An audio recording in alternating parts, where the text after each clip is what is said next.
যেটা বেরিয়েছিল সেটা দিও আবার আমি দিয়ে একটু তুলগামালা করি ওরে বাবা বাবারে টিপ চালু কে রাখছিলি বাবা চুপচাপ করেছিলি মেয়েটা গো মেয়ে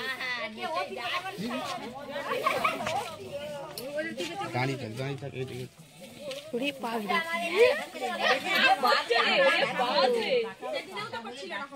এটা মেয়ে মেয়ে বাড়িতে গত কাফি খাওয়া তো এনে দেবো বাচ্চাদেরকে ভিডিও কল করতে পারলিনি না পুতুল তুলেছি মানে অ্যাকচুয়ালি এখানে ওই মানে জ্বালানি স্টক করে রাখার জন্য এগুলো বেশি আসে।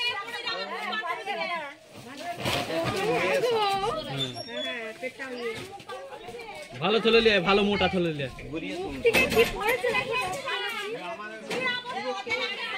এটা মেয়ে সব মুখ থেকে রক্ত লাল পড়ছে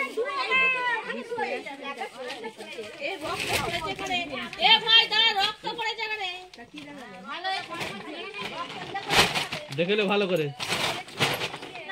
এই ছেলেটা বিয়ার সাথে শুক্র লোকে চাপ আছে মনে হচ্ছে উলি ধরে ওই দেখা নাই জায়গা আওয়াজ আছে শান্ত অত তাড়াতাড়ি যাবে কাজ করছিস তো তোরা ধরছে সেগুলো ধরছিল আজকে ধরেছে কাজ করে সব দাঁড়াও তাড়াতাড়ি করতে মানে তাহলে সাজ বউটা কুইতে গেছি শান্তি না কুইবে নি